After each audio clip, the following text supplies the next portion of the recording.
Welcome to our in-depth explanation of Quentin Tarantino's 2019 film, Once Upon a Time in Hollywood. This movie is not just a story, but a love letter to the golden age of Hollywood, set in the transformative year of 1969.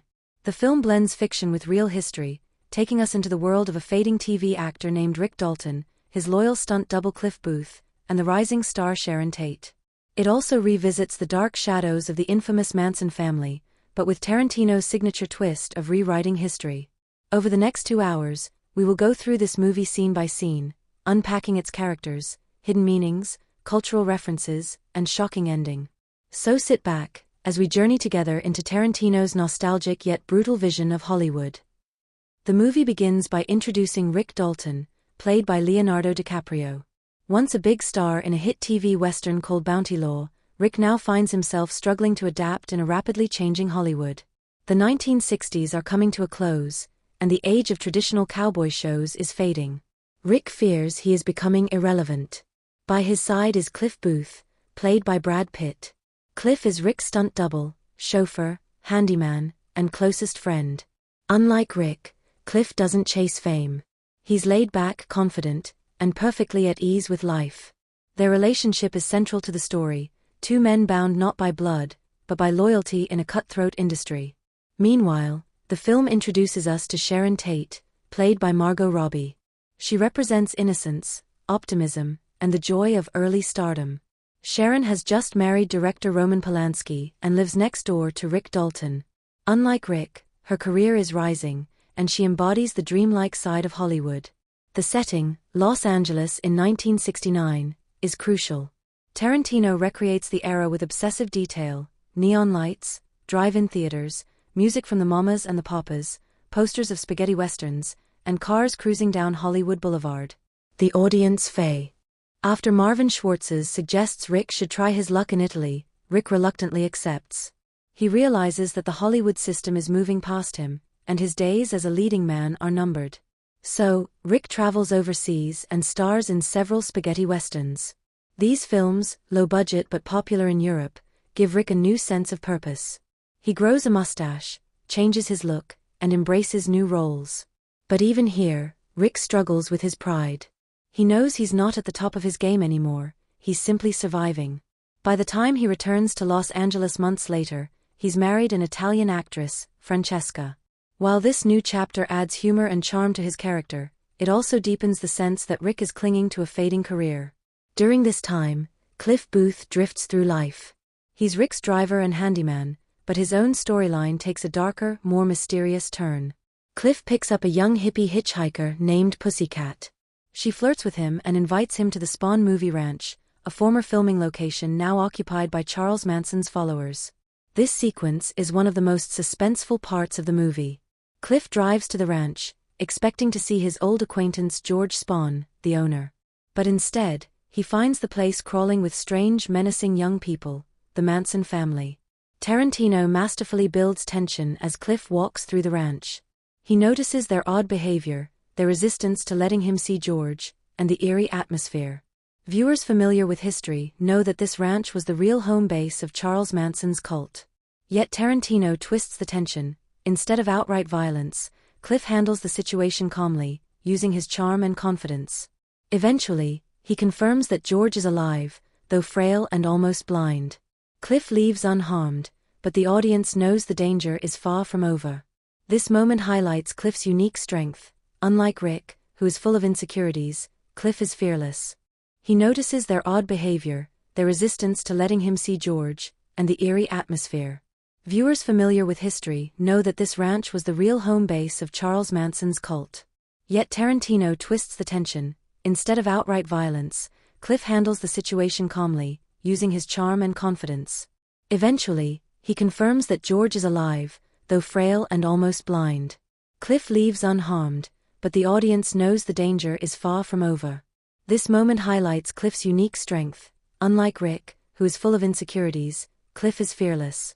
He doesn't back down, even when outnumbered by potential killers. His calm attitude contrasts sharply with the looming dread of the Manson family's real historical crimes.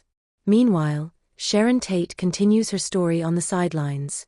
She enjoys her new life as a Hollywood actress, hanging out with friends, attending parties, and embracing her growing fame. Tarantino films her scenes with warmth and affection, almost like she's a symbol of hope. Her innocence becomes even more significant because the audience knows her tragic fate in real history. Back in Los Angeles, Rick confides in Cliff. After returning from Italy, Rick admits that he can no longer afford to keep Cliff as his stunt double and driver. This moment is heartbreaking. Despite their loyalty and friendship, the reality of Hollywood's brutal system forces them apart. Both men are aging, both are out of step with the new wave of cinema, and their brotherly bond is being tested by circumstances beyond their control. The film slowly builds toward its climax. The Manson family's shadow grows darker. Tarantino shows us the cult members wandering, planning, and watching. Their presence is unsettling, reminding the audience that history tells us Sharon Tate and her friends were brutally murdered in August 1969. In one of the early sequences, Rick struggles on set while filming a Western. He forgets his lines, storms off in anger, and berates himself in the dressing room. DiCaprio's performance here is raw and emotional, showing a man terrified of fading away. Later, Rick impresses the crew and a young actress with his powerful acting, proving he still has talent, but the insecurity remains. While Rick and Cliff navigate their personal struggles, Sharon Tate spends her day enjoying the simple pleasures of life. She goes shopping, picks up a hitchhiker, and later visits a cinema to watch her own movie, The Wrecking Crew. Tarantino focuses on her smile, her joy, and her innocence. These scenes don't push the plot forward but instead serve as a tribute to Tate, who in real history was tragically murdered by the Manson family. The tension of history hangs over the film. We see glimpses of Charles Manson's followers, known as the Manson family, wandering around Los Angeles. They appear harmless at first, young, free-spirited hippies, but their dark intentions slowly creep into the background of the story. By the end of Act 1, we clearly see the contrast. Rick Dalton represents fading stardom. Cliff Booth symbolizes loyalty and survival.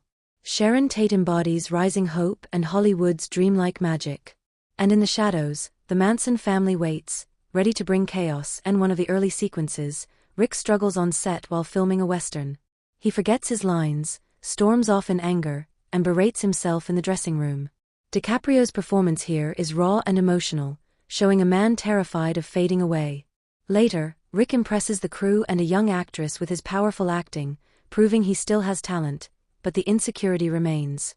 While Rick and Cliff navigate their personal struggles, Sharon Tate spends her day enjoying the simple pleasures of life. She goes shopping, picks up a hitchhiker, and later visits a cinema to watch her own movie, The Wrecking Crew. As Noah, May, and Rocca travel together, the world around them begins to change. The forests give way to ruins of old human cities, broken towers, rusted machines, and crumbling highways overtaken by nature. For Noah, it is a strange and haunting sight. For May, it is a reminder of humanity's lost greatness. Rocca explains that long ago, humans ruled this world, building wonders beyond imagination. But greed, pride, and disease brought their fall.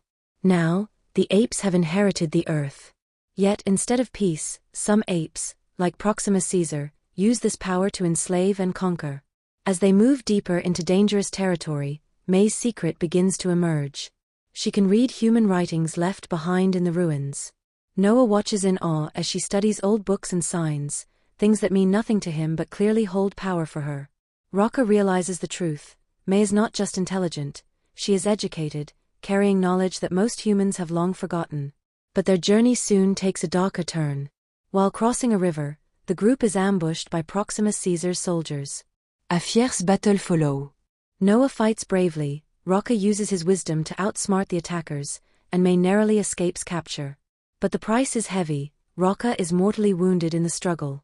As he lays dying, Rocca gives Noah his final words of wisdom. He tells him to remember the true Caesar, the ape who stood for freedom and unity, not conquest. With his last breath, he makes Noah promise to protect both apes and humans from the corruption of leaders like Proximus. His death becomes a powerful turning point for Noah, deepening his resolve. Heartbroken but determined, Noah and May continue onward. Eventually, they reach Proxima Caesar's stronghold, a massive fortress built among the ruins of the old world, guarded by countless soldiers and filled with enslaved apes from many clans. Here Noah finally sees the full scale of Proximus's empire. He witnesses the cruelty of his rule, apes forced into It is now the summer of 1969. Rick Dalton has returned from Italy with his new wife Francesca. He and Cliff Booth enjoy one last night together as friends, knowing that their paths may soon part.